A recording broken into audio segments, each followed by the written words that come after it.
네, 오늘 여호와의 궤라는 제목으로 말씀을 나누겠습니다. 오늘 이 장면에서 나오는 그 다윗이 이스라엘의 임금 다윗 왕 임금에 대한 다윗 임금이 하나님의 궤를 옮긴 사건입니다.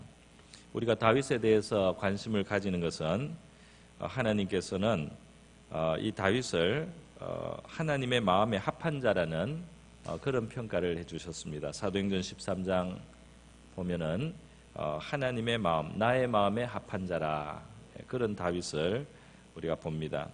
또 사무엘상 16장에 보면 하나님께서는 사람과 달리 사람은 외모를 보지만 하나님은 중심을 보신다 그러면서 그 중심을 보시는 하나님께서 인정해 주시는 사람, 그 사람이 바로 다윗이었습니다. 이 다윗이 한 일들은 우리가 하나하나 잘 살펴보고 거기에서 참 신앙의 좋은 본을 받을 만하다고 하겠습니다.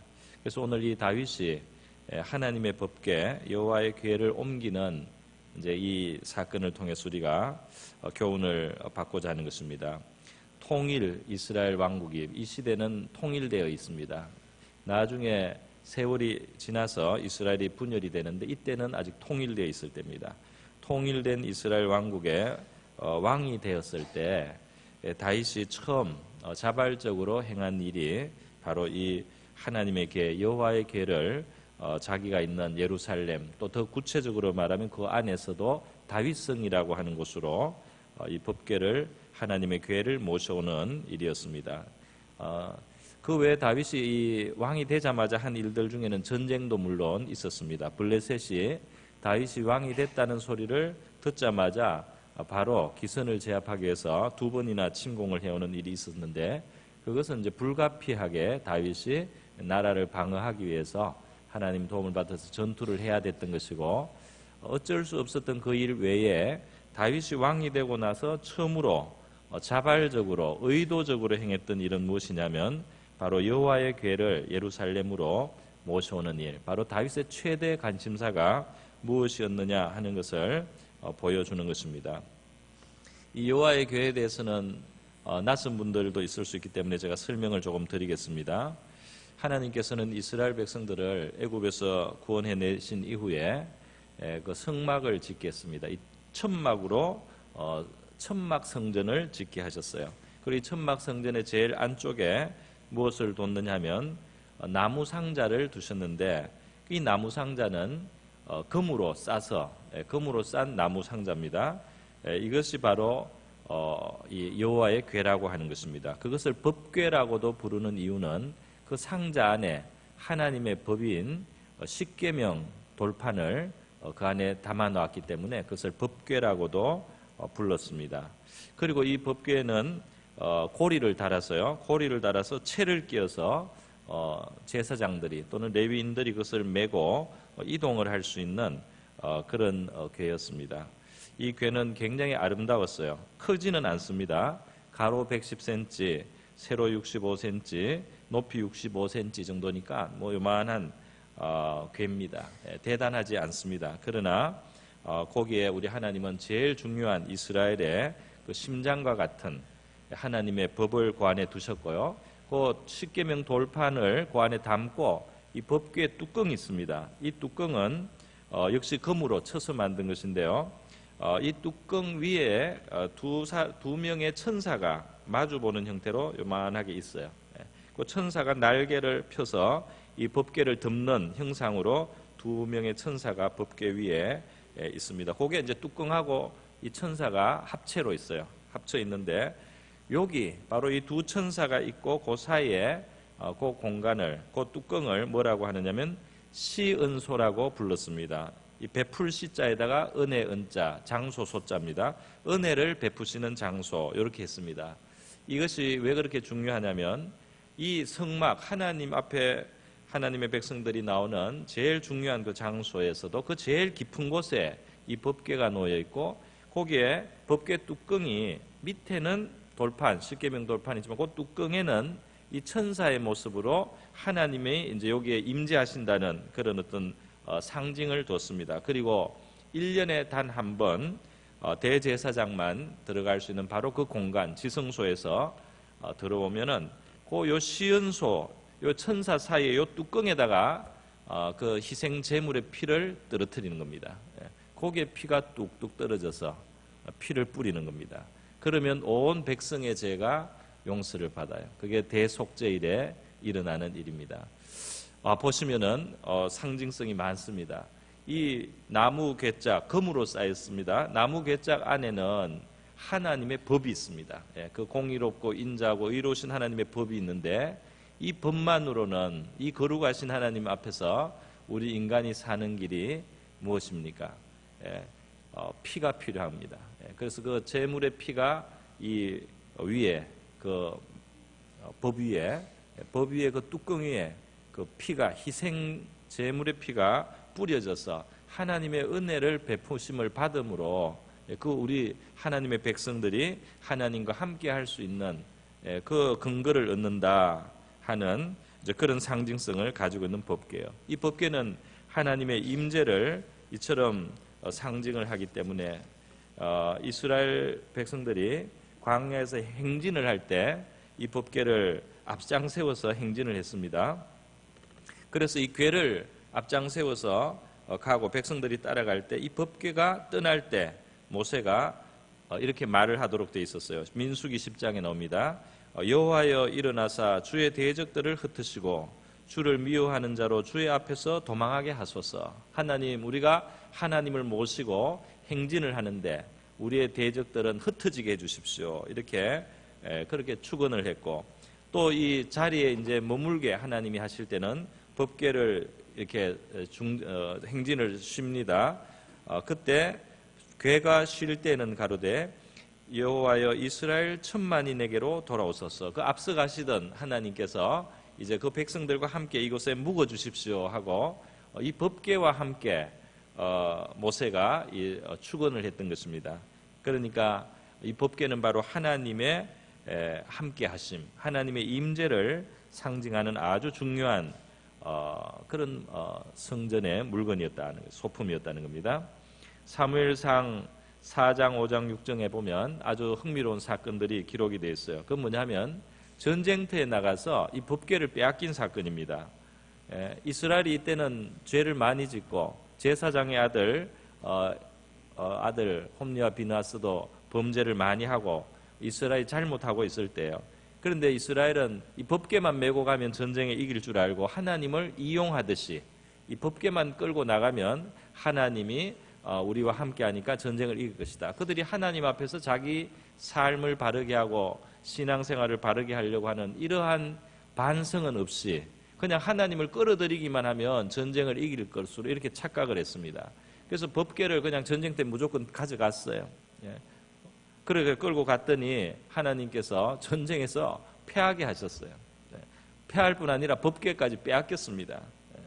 그래가지고 낭패가 일어났는데요. 문제는 하나님은 자기의 영광과 존엄을 스스로 지키시는 거예요. 그래서 이 법궤를 블레셋 군대가 이스라엘을 이기고 뺏어갔지만은 그 법궤를 갖다가 이제 전리품으로 자기들 신전에다가 전리품으로 또 갖다 놨는데 다음 날 보니까 그 신전에 신상이 동강이가 나 있어요. 무서운 일이 일어나는 겁니다. 끔찍한 일이 일어나는. 그리고 그 도시에 재앙이 임하는 겁니다. 뭐 전염병, 독종이 종기가 막 생겨서 사람들이 그냥 못 살겠다고 아우성을 쳐요. 이 하나님의 여호와의 이스라엘 여호와의 법궤를 가져와서 그렇다. 다른 도시로 얼른 가져가라고 했는데 다른 도시도 그것을 전리품인 줄 알고 받았더니 가져가자마자 재앙이 옵니다. 그 도시에 전염병이 막 일어나고 고통이 오니까 또 돌려요. 그래서 이 여호와의 법궤를 5 블레셋 도시들이 돌리다가 안 되겠다, 이스라엘로 돌려드리자. 감히 그 법궤를 어떻게 깨트릴 그런 감히 그렇게 하지를 못합니다. 이렇게 가지고만 있어도 여호와의 그 능력으로 자기들을 심판하고 징계하는 것이 너무나 두려워서요. 보물을 잔뜩 실어가지고 금으로 된 이 보물들을 잔뜩 실어서 예물까지 갖다가 술에 실어서 이스라엘로 곱게 돌려보냅니다. 그래서 이 법궤가 7개월 만에 이스라엘로 돌아오는 겁니다. 이 하나님의 임재, 하나님의 백성들이 만약에 하나님 앞에 진실하게 산다면은 이 법궤는 능력이 되고 힘이 되고 어떤 대적도 흩을 수 있지만은 이 법궤를 우리가 그냥 이용하려고 한다면은 그것이 통하지 않는다는 겁니다. 뿐만 아니라 원수들도 무서워서 두려워 떨고 함부로 하지 못하는 그 하나님의 임재와 존재를 나타내는 것이 바로 이 법궤였다는 것입니다. 네. 그런데 이 법궤를 모셔오는 데 있어서 오늘 이제 본문에서 제가 세 가지 정도를 교훈을 한번 받고자 합니다. 이게 바로 다윗의 신앙입니다. 첫 번째로 이 법궤, 여호와의 궤는 하나님의 계명이 그 안에 들어있는 상자입니다. 그렇기 때문에 하나님의 법을 모셔드린다, 하나님의 다스림을 모셔드린다, 그런 의미가 생기는 것입니다. 그래서 하나님의 법도대로 우리가 살아간다, 우리는 하나님의 백성이다, 하나님은 우리의 왕이십니다 하는 그 고백이 이 법궤를 모셔오는 다윗의 그 행사 속에 있는 것이죠. 시편 145편에 보면 다윗의 고백이 있습니다. 뭐라고 하냐면 왕이신 나의 하나님이여, 그렇게 부르고 있습니다. 왕이신 나의 하나님이여. 하나님은 우리가 하나님을 상대할 때 항상 우리의 왕이신 것입니다. 우리의 어떤 종이나 우리가 부려먹는 그런 존재가 아니고 왕이세요. 왕이 우리를 위해서 보호자가 되고 공급자가 되고 그리고 우리를 책임져 주시는 존재입니다. 그러나 우리는 왕에게 순종을 하는 것이 마땅하고 그 권위를 인정하는 것이 마땅하죠. 우리가 예수님을 주라고 부를 때, 로드, 주님이라고 부를 때도 마찬가지입니다. 하나님과 우리의 관계가 바로 정립되는 것은 그분을 왕으로 또 주님으로 우리의 주인으로 인정할 때 우리가 하나님과 우리의 관계가 바로 되는 겁니다. 우상들은 그렇지가 않아요. 우상들은 부르기는 자기들의 신이라고 부르지만 자기들이 가지고 자기들이 마음대로 조종하는 대상입니다. 자기들에게 복을 가져오고 자기 원수들에게 재앙을 주기 위해서 자기들이 이용하는 그런 도구가 우상이에요. 그것은 그런 식으로 우리가 하나님을 대할 수는 없다는 겁니다. 하나님은 항상 우리의 순종을 또 존경을 또 우리의 찬송을 받기에 합당하시고 우리가 그의 다스림 속에 있을 때 하나님과의 관계가 온전하게 된다는 것입니다. 이 다윗은 왕이면서도 자기의 왕이 바로 하나님이시라는 것, 그것을 인정했기 때문에 사무엘하 6장에도 보면은 나오는데 이 법궤를 모셔올 때 이 사람이 왕의 체면과 어떤 채통 같은 것도 다 내려놓고 말이죠, 그 앞에서 춤을 췄다는 겁니다. 기쁘게 춤을 추는데 마치 이게 진짜 종들이나 어떤 광대들이 하듯이 하나님 앞에서 추면서 뛰면서 춤을 추는 다윗의 모습이 나와요. 그 부인 미갈이 창문으로 보고 왕이 저렇게 채통을 잊어서 어떡하나 그런 생각이 들 정도로 다윗이 기쁘게 춤을 추는 모습이 나옵니다. 할렐루야. 하나님 앞에서 나는 낮아져도 괜찮다, 하나님이 나의 왕이다, 하나님께 영광을 돌린다는 다윗의 신앙이 표현되고 있었던 것입니다. 이스라엘은 보통 나라가 아닌 거예요. 이스라엘이 나라가 이 덩치가 작아도 말이죠, 하나님이 다스리는 또 하나님을 왕으로 모신 나라이기 때문에 특별한 나라였던 것입니다. 오늘 우리 성도들의 마찬가지입니다.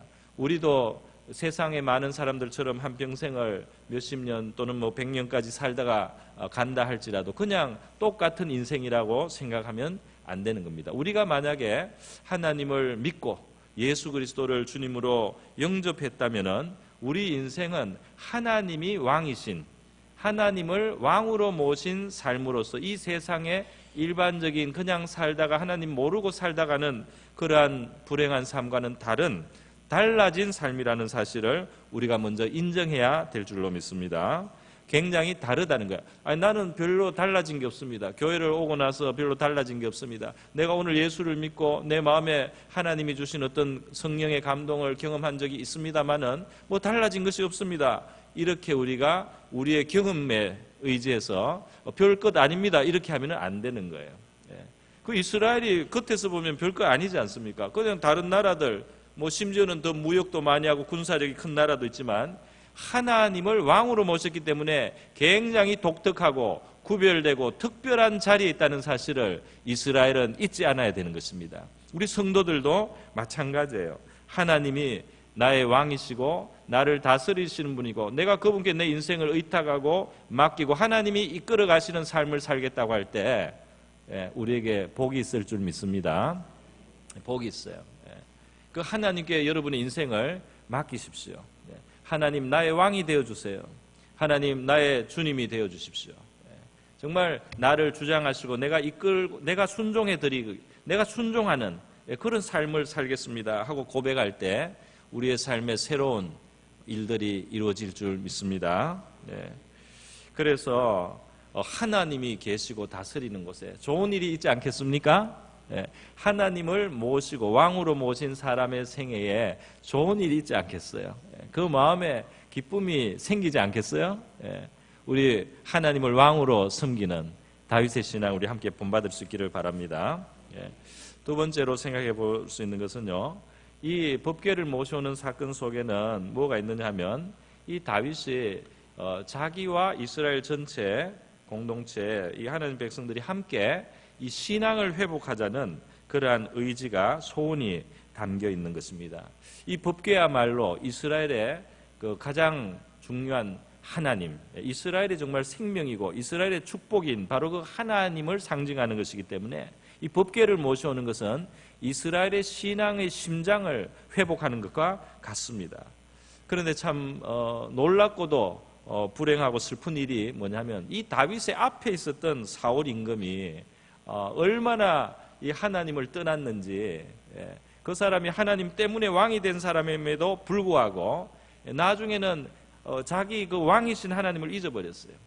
자기 스스로 그냥 왕이라고 생각하고 자기 지혜로 자기 능력으로 이스라엘 위에 군림하면서 왕 노릇을 하고 왕의 영광을 그냥 누린다고 이렇게 착각에 빠졌습니다. 그러니까 하나님의 뜻을 무시하게 되는 거예요.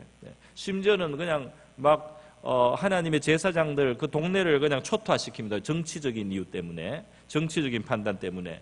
이렇게 할 때에 하나님은 사울왕에서 멀리 떠나가실 수밖에 없었고, 사울왕은 하나님을 떠나서 있었기 때문에 하나님을 섬기는 이 신앙이 이 국가적으로 문제가 생겼어요. 그래서 하나님의 이 성막, 하나님의 그 모세 시대 때 만들게 하셨던 이 성막, 그 법궤가 있는 이 성막 전체가 잊혀졌습니다.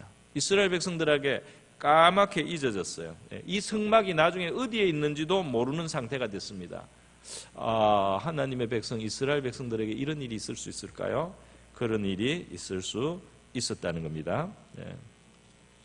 그래서 지금 이 법궤를 다시 모셔오는 것 아닙니까? 시편 132편에 보면 다윗이 이 잊혀졌던 하나님의 성막을 되찾기 위해서 굉장히 애썼다는 그 내용의 노래가 나옵니다. 시편 132편이에요.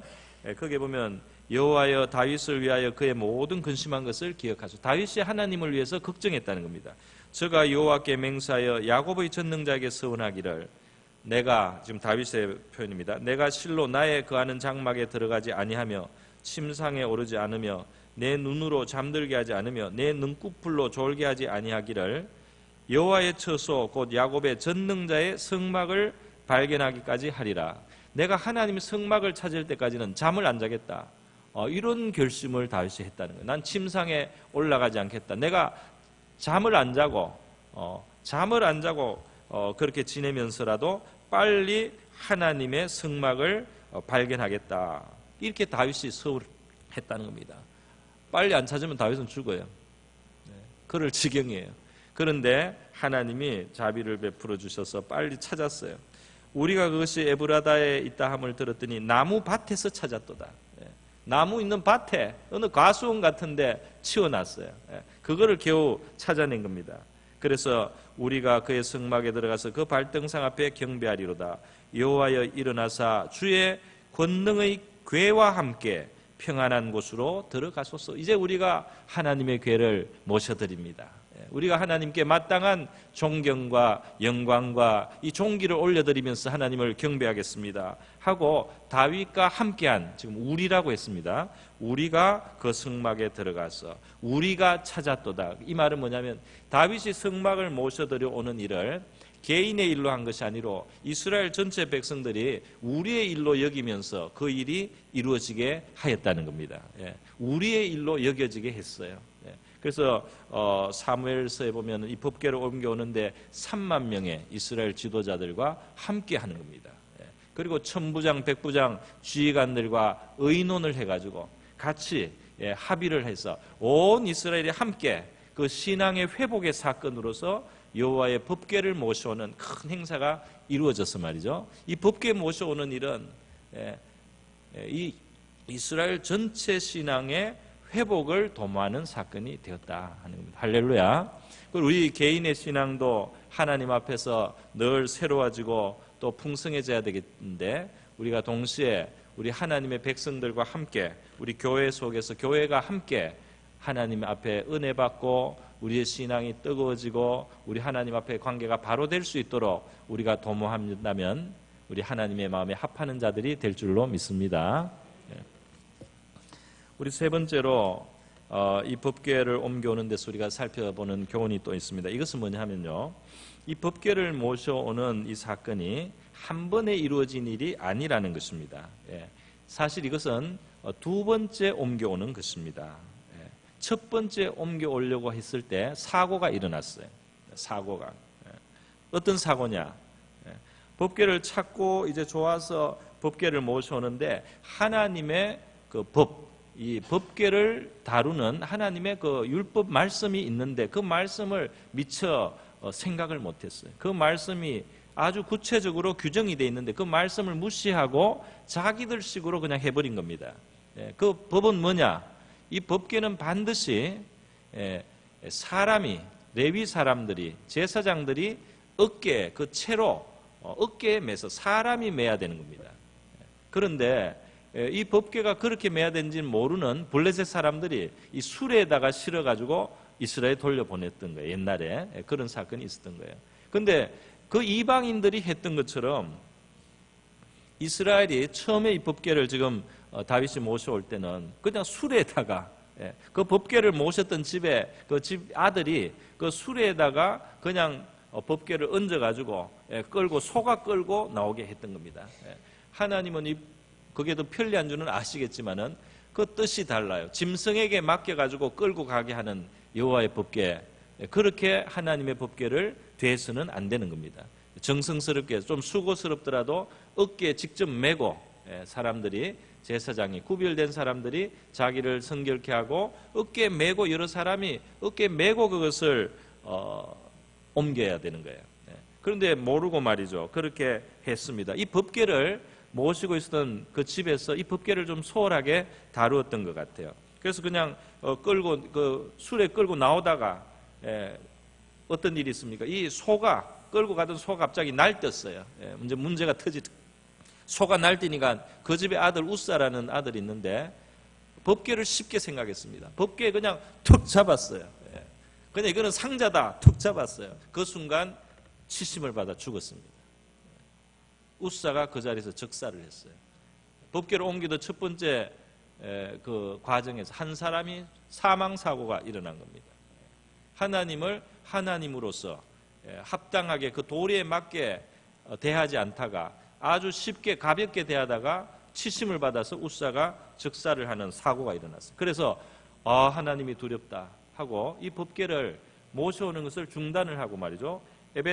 오벳 에돔이라는 사람의 집에 잠시 모셔놨습니다. 그냥 모셔놓고 일단 이 행사를 포기를 했었던 거예요. 포기를 했다가 이제 시간이 좀 지나는데 석 달이 지나는 동안에 놀라운 소식이 들려옵니다.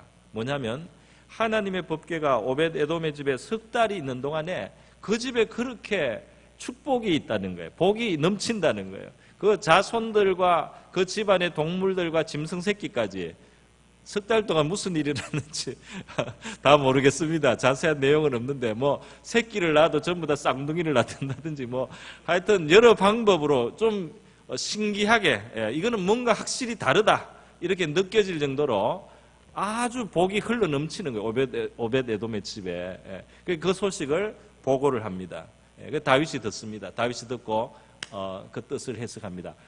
우리가 법궤를 모셔다가 잘못 모셔서 한 사람이 죽었는데 하나님은 우리가 그렇게 하나님을 무서워하기만 하는 거, 이거를 기뻐하죠. 하나님은 나를 모시고 나를 잘 모시는 곳에 내가 축복에 넘치는 축복의 근원이다 하는 것을 우리에게 지금 말씀하고 있다. 다윗이 이렇게 해석을 했어요. 그래가지고 다윗이 다시 이 도모를 한 겁니다. 그래서 지금 두 번째 시도를 하는 거예요. 그래서 많은 이스라엘이 다시 모여서 모셔와요.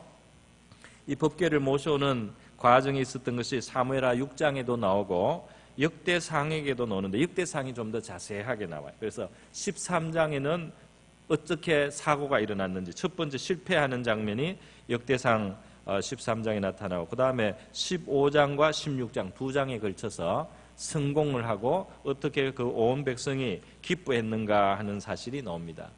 여러분, 우리 신앙생활은 하나님이라는 우리 참 크고 위대하신 하나님, 사랑과 은혜가 충만하시지만은 또 그 나름의 도를, 그 법도를 가지고 계신 그런 거룩하신 하나님을 우리가 모시고 그 하나님과 더불어 하는 것인데요. 이 하나님의 일들을 우리가 감당하고 이렇게 하다 보면은 취지가 좋고 뜻이 좋았다 할지라도 실수가 있고 문제가 있을 수 있습니다. 우리의 연약함 때문에도 문제가 생길 수 있어요. 시행착오도 겪는 거. 신앙생활이 하나같이 그냥 쭉 이렇게 되는 경우가 없습니다. 되다가 어려운 순간도 있고 나의 약함을 느끼는 경우도 있고 어떤 실패도 있고 어떤 좌절도 있고 하나님을 섬기는데 왜 이런가 싶은 일이 있고 이건 하나님 믿는 게 너무 이거 무서운 일이다 이런 생각이 들 수도 있고 여러 가지 경험이 있을 수 있어요. 그런 시행착오가 있을 수 있습니다. 그런데 다윗은 말이죠, 이 두 번째 법궤를 옮길 때 그 교훈을 잘 깨달은 것이에요. 우리가 규례대로 하지 않았기 때문에 그렇다. 그래서 그 잘못된 부분을 고쳐서 두 번째 법궤를 옮길 때는 레위인들이 그 합당한 자격을 갖춘 사람들이 어깨에 매는 방식으로, 그리고 하나님이 기뻐하는 방식으로 그렇게 그 선한 뜻을 하나님을 모셔드리는 그 일을 하나님의 방식으로 이제 하게 된 겁니다. 뜻은 좋았지만은 자기들 방식으로, 자기들 그냥 내키는 대로 함부로 했을 때는 그것이 하나님이 스탑을 시킨 거예요.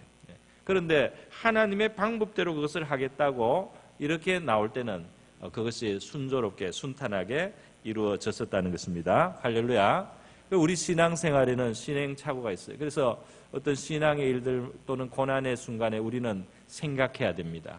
생각해야 돼. 여기에서 어떤 교훈이 있는가? 하나님은 나에게 무엇을 깨닫기를 원하시는가?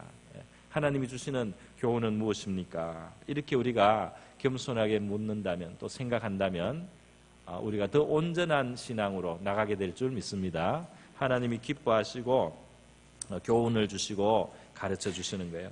시편 119편 67절에 고난당하기 전에는 내가 그릇 행하였더니 이제는 주의 말씀을 지키나이다. 이런 고백의 말씀이 있습니다. 시행착오가 있을 수 있으나 그것을 잘 배우고 겸손하게 온유하게 우리가 나간다면 성공하고 또 잘 되고 형통하는 그러한 시간들이 올 줄로 믿습니다.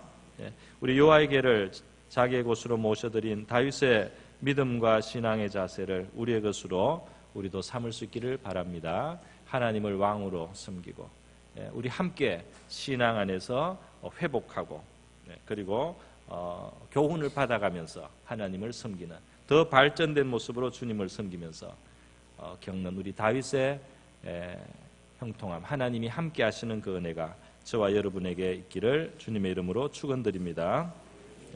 우리 다 같이 기도하겠습니다. 이 시간 기도할 때 하나님을 왕으로 모시고 또 하나님 앞에서 우리의 믿음과 신앙이 새롭게 되고 또 뜨거워질 수 있기를, 그리고 하나님 앞에 우리가 실수와 부족한 것들 뉘우치고 깨달아서 바르게 우리 하나님께 섬기고 또 하나님이 주시는 축복으로 우리 나갈 수 있게 해달라고 다 같이 한번 기도하겠습니다.